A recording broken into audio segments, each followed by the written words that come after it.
Hello guys, hi. Welcome back to our channel. So guys, इस video में हम लोग बात करने वाले हैं इलाहाबाद बैंक के बारे में। और इस वीडियो में हम लोग इलाहाबाद बैंक का बैलेंस शीट के बारे में बात करेंगे और थोड़ा बहुत हम लोग इंडियन बैंक के बैलेंस शीट से इसे कंपेयर भी करेंगे और जानने की कोशिश ये करेंगे कि आखिर में इलाहाबाद बैंक का मर्जर, जो कि काफी पुरानी बैंक है, उसका मर्जर एक नए नवेले इंडियन बैंक के साथ में क्यों हुआ। इंडियन बैंक भी वैसे काफी पुराना बैंक है, जो कि अभी मैं आने वाले टाइम में अभी बताऊंगा आप लोगों को कि कौन कितना पुराना बैंक है और बैंक का मर्जर मतलब इलाहाबाद बैंक का मर्जर इंडियन बैंक के साथ में क्यों हुआ। क्योंकि एक्चुअल में जब इलाहाबाद बैंक का मर्जर का अनाउंसमेंट जब किया गया था तो काफी कंट्रोवर्सी भी हुई थी।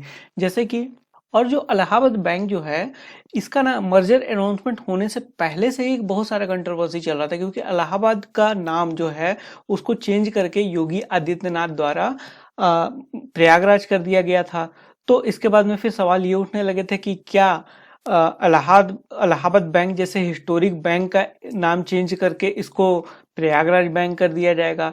इसके बाद में फिर जब मर्जर का जब आया कि इलाहाबाद बैंक को मर्ज करके इंडियन बैंक कर दिया जाएगा और इलाहाबाद बैंक का नाम अब इंडियन बैंक हो जाएगा, तो इसके बाद में फिर काफी कंट्रोवर्सी उठने लगी कि मतलब इलाहाबाद बैंक जैसा हिस्टोरिकल बैंक जो है उस उसको एक नए नवेले बैंक के साथ में मर्ज किया जा रहा है, जबकि ऐसा होना चाहिए कि इंडियन बैंक का मर्जर इलाहाबाद बैंक में होना चाहिए। और भी कई सारी कंट्रोवर्सी भी हुई थी, जैसे कि मुस्लिम मुस्लिम लोगों ने भी सवाल उठाया था कि जहां भी अल्लाह का नाम दिख रहा है या फिर मतलब मुस्लिम प्रतीक दिख रहा है उसको चेंज करके कुछ ना कुछ किया जा रहा है। तो उसी प्रकार से इलाहाबाद बैंक का भी नाम चेंज करके चेंज किया जा रहा है, एक मतलब साजिश के तहत चेंज किया जा रहा है। तो इसके बारे में भी हम लोग जानेंगे कि एक्चुअल में आखिर में मर्जर क्यों हुआ। क्या इलाहाबाद बैंक सच में एक बहुत अच्छा बैंक था जो बहुत अच्छा परफॉर्मेंस दे रहा था और इसका जबरदस्ती का मर्जर किया गया है इंडियन बैंक में। तो देखो, जो इलाहाबाद बैंक की जो फाउंडेशन हुई थी वो एक्चुअल में इलाहाबाद में हुई थी, जो कि आज प्रयागराज है। और इसकी फाउंडेशन लगभग 155 साल पुरानी है। मतलब 155 साल पुराना ये बैंक है। इसकी फाउंडेशन 1865 में हुई थी। लेकिन एक बात आपको पता होना चाहिए कि इसकी फाउंडेशन कोई इंडियंस ने नहीं की थी, ये एक ब्रिटिश बैंक था।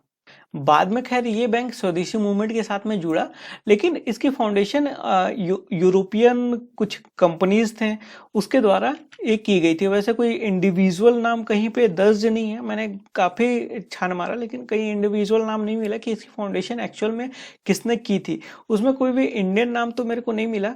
यदि आप लोगों को पता होगा तो आप नीचे कमेंट करके बता सकते हैं। खैर, आप लोग को पता चल गया कि इसकी फाउंडेशन 155 साल पहले हुई थी। और एक चीज मैंने आपको बताया कि इसकी फाउंडेशन जो है वो इलाहाबाद में हुई थी, लेकिन इसका जो हेडक्वार्टर है वो कोलकाता में है। कोलकाता वेस्ट बंगाल में है। और देश भर में इसके ब्रांचेस 3,500 से ज्यादा ब्रांचेस हैं। ये तो वैसे 2018 का फिगर है, लगभग मान के चलो कि 4,000 से ऊपर इसके ब्रांचेस हैं देश भर में। तो ये चीज तो आप लोगों को पता चल गया कि इलाहाबाद बैंक 155 साल पुरानी बैंक है। लेकिन इंडियन बैंक भी कम पुराना नहीं है। इंडियन बैंक लगभग 112 ईयर ओल्ड बैंक है। और इंडियन बैंक की जो फाउंडेशन है वो 15 अगस्त 1907 में हुई थी। 15 अगस्त, जी हाँ, 15 अगस्त 1907 में हुई थी। और ये 15 अगस्त को अपना फाउंडेशन डे सेलिब्रेट करते हैं। और जो इंडियन बैंक का जो हेडक्वार्टर है वो चेन्नई में है। और देश भर में इसके लगभग 6,000 के लगभग ब्रांचेस हैं। मतलब इलाहाबाद बैंक से ज्यादा ब्रांचेस हैं इस बैंक के। और यदि आप इंडियन बैंक का नेट इनकम देखोगे तो ये लगभग 1,300 करोड़ रुपए के प्रॉफिट में चल रहे हैं। ये 2018 का रिकॉर्डेड है, मतलब 2018 का डाटा है। वैसे विकिपीडिया में अपलोड नहीं हुआ था, अपडेट नहीं हुआ है। मतलब मैं आपको इसका बैलेंस शीट दिखाऊंगा, वहां पे आपको 2019 के बारे में भी पता चलेगा कि कितना प्रॉफिट इन्होंने कमाया है। वहीं यदि इलाहाबाद बैंक के बारे में बात करें तो इनका जो नेट इनकम है ये 4,000 करोड़ के लॉस में था 2018 में। तो अब हम लोग बैलेंस शीट पे आ जाते हैं। तो अब इलाहाबाद बैंक का हम लोग बैलेंस शीट देख लेते हैं। क्या ये कर रहे हैं। तो ये देखो इलाहाबाद बैंक का पिछले कुछ क्वार्टर का बैलेंस शीट है।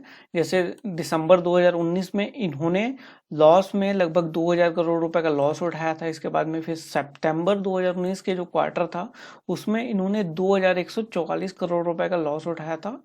इसके बाद में जून का जो क्वार्टर था, मतलब सेकेंड क्वार्टर नहीं, फर्स्ट क्वार्टर जिसको हम लोग बोलते हैं, अप्रैल से हम लोग गिनते हैं ना, तो जून 2019 में इन्होंने 128 करोड़ रुपए का प्रॉफिट कमाया था। चलो यहाँ तो उन्होंने प्रॉफिट कमाया था।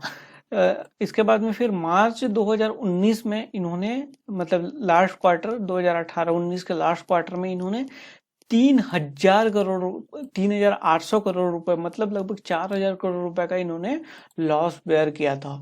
इसके बाद में फिर 2018, मतलब दिसंबर 2018 का यदि बैलेंस शीट के बारे में बात करोगे तो इन्होंने माइनस 732 करोड़ रुपए का लॉस उठाया था। इसके बाद में फिर ओवरऑल यदि आप ईयरली बात करोगे तो ईयरली में देखो मार्च 2000, मतलब 18-19 का जो फाइनेंशियल ईयर है, मार्च टू मार्च हम लोग गिनते हैं ना, जैसे अप्रैल से हमारा स्टार्ट होता है, मार्च तक हमारा क्लोजिंग हो जाता है, 31 मार्च को हमारा क्लोजिंग होता है, तो मार्च टू मार्च हम लोग गिनते हैं, तो मार्च 2019 तक में, और इसके बाद में फिर है मार्च 2018, इसके बाद में फिर मार्च 2017 का डाटा है, इसके बाद फिर 2016, इसके बाद 2015 का डाटा है। तो नीचे मैं स्क्रॉल करता हूँ तो मैं आपको दिखाता हूँ इनका नेट प्रॉफिट नेट लॉस। इन्होंने 2015 में इन्होंने 983 करोड़ रुपए कमाया था। इसके बाद में फिर 2016 में इन्होंने 2015-16 के फाइनेंशियल ईयर में इन्होंने माइनस 360 करोड़ रुपए कमाया था, मतलब 360 करोड़ रुपए का लॉस इन्होंने उठाया था। इसके बाद में फिर 2017 में 2016-17 के फाइनेंशियल ईयर में इन्होंने 673 करोड़ रुपए का लॉस उठाया था। इसके बाद में 2018 में, मतलब 2017-18 के जो फाइनेंशियल ईयर था इसमें इन्होंने 5290 करोड़ रुपए का लॉस उठाया था, जो कि बहुत बड़ा अमाउंट है भाई। और इसके बाद में फिर इन्होंने 2019 में, मतलब पिछले फाइनेंशियल ईयर में, इन्होंने 13,624 करोड़ रुपए का लॉस उठाया था। 13,624 करोड़ रुपए, जो कि बहुत बड़ा अमाउंट है भाई। इतना का इस बैंक ने लॉस उठाया था, मतलब 13,000 करोड़ रुपए का इलाहाबाद बैंक ने लॉस उठाया था। अब आप सोच के देखो कि जिस तरीके से इसका लॉस का अमाउंट बढ़ रहा है, पहले तो 360 करोड़ रुपए का लॉस उठाया था, इसके बाद में फिर डायरेक्ट डबल हो गया, इसके बाद में फिर 10 गुना ज्यादा बढ़ गया, इसके बाद में फिर से 3 गुना ज्यादा बढ़ गया। मेरे को लगता है कि इस साल यदि इस बैंक का मर्जर नहीं हुआ होता और इस बैंक का यदि बैलेंस शीट आता तो लगभग 20,000 करोड़ रुपए का लॉस ये पार कर चुका होता, और 3-4 साल में इलाहाबाद बैंक दिवालिया घोषित हो जाता। मतलब जितना भी पैसा डिपॉजिट है लोगों का, समझ जाओ कि पूरा डूब गया होता। तो देखो इलाहाबाद बैंक इतना लॉस उठा क्यों रहा है? तो देखो इलाहाबाद बैंक ने भी गवर्नमेंट के दबाव में या फिर गवर्नमेंट का वीकनेस का फायदा उठाकर इसके मैनेजमेंट ने काफी सारे बैड लोन बांटे, जो कि रिकवर हो नहीं पाया, और एक्चुअल में जब उनका रिकवरी डेट खत्म हुआ तो वो एनपीए में कन्वर्ट होते जा रहा है। तो हर साल कुछ नया नया अमाउंट का एनपीए निकलते हुए आ रहा है, तो ये एनपीए का अमाउंट इलाहाबाद बैंक में बढ़ता ही जा रहा था। और इलाहाबाद बैंक के अलावा भी कई सारे सरकारी बैंक्स ने बैड लोन्स बांट रखे हैं, जिनका एनपीए बढ़ता ही जा रहा था और उनको अभी मर्ज किया जा चुका है। तो हम लोग इसके बारे में तो आगे आने वाले वीडियो में बात करेंगे, उनका बैलेंस शीट क्या है, कैसे है। अभी तो हम लोग खैर इलाहाबाद बैंक के बारे में बात कर रहे हैं, और अभी बाद में फिर हम लोग इंडियन बैंक के बैलेंस शीट के बारे में भी चर्चा करेंगे और इसको कंपेयर करेंगे कि इंडियन बैंक का बैलेंस शीट क्या है।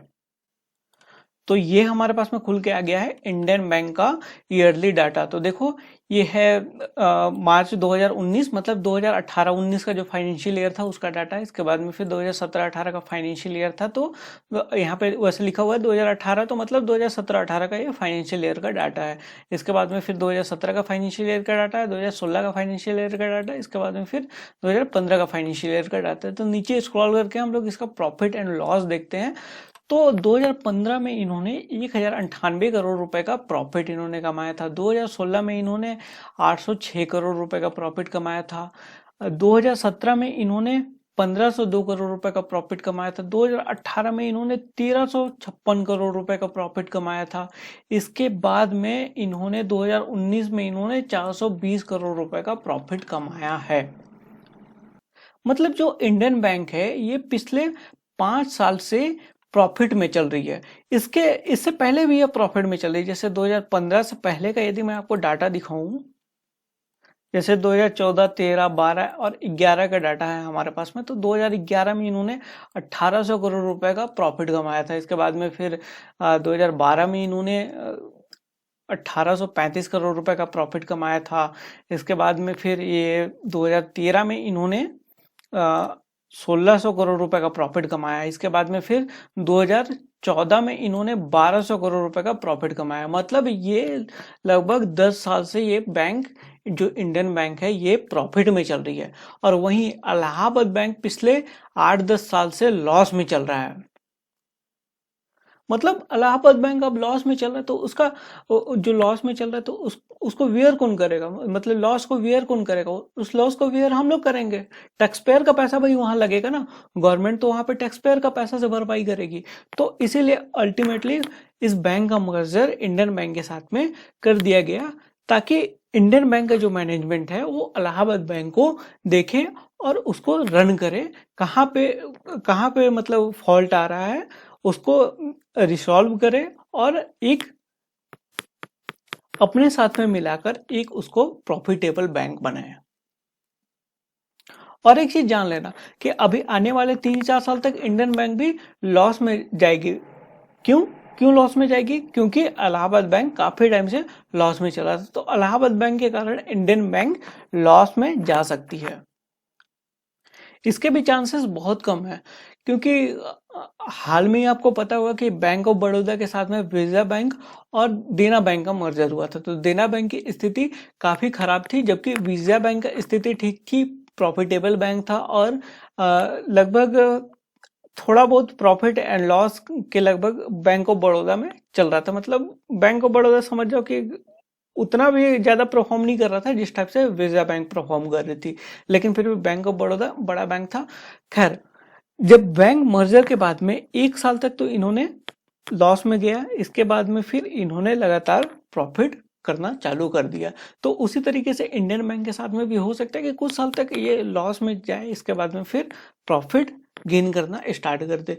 तो आई होप आपको स्पष्ट हो गया होगा कि इलाहाबाद बैंक यार कोई प्रोपेगेंडा के तहत मतलब इंडियन बैंक में मर्जर नहीं हुआ, एक्चुअल में वो लॉस में चल रही थी और अल्टीमेटली टैक्स पेयर का पैसा उसमें लग रहा था। तो इसलिए जो है इलाहाबाद बैंक जो है उसका मर्जर करके इंडियन बैंक बना दिया गया। मतलब अब इलाहाबाद बैंक इंडियन बैंक बन गई है।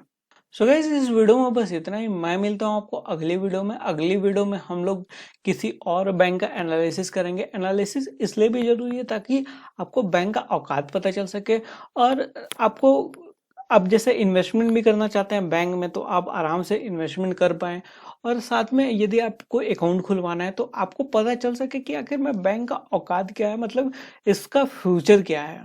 और एक्चुअल में आपको बैंक की बैलेंस शीट के बारे में पता होना चाहिए यदि आप बिजनेस पर्पज से यदि उस बैंक को यूज कर रहे हैं। तब जैसे कि आपका बिजनेस अकाउंट है कोई, तब आपको बैंक का औकात के बारे में भी पता चलना चाहिए, ताकि आपको आराम से लोन वगैरह मिल सके। बैंक यदि प्रॉफिट में रहेगा तो लोन आपको इजीली मिलेगा, क्योंकि कोई भी बिजनेस जब प्रॉफिट में होता है तो सोचता है कि हम अपने प्रॉफिट का कुछ हिस्सा और लगाएं। मतलब बैंक का प्रॉफिट कहाँ होता है? बैंक जो लोन बांटता है उससे प्रॉफिट ये बैंक कमाते हैं।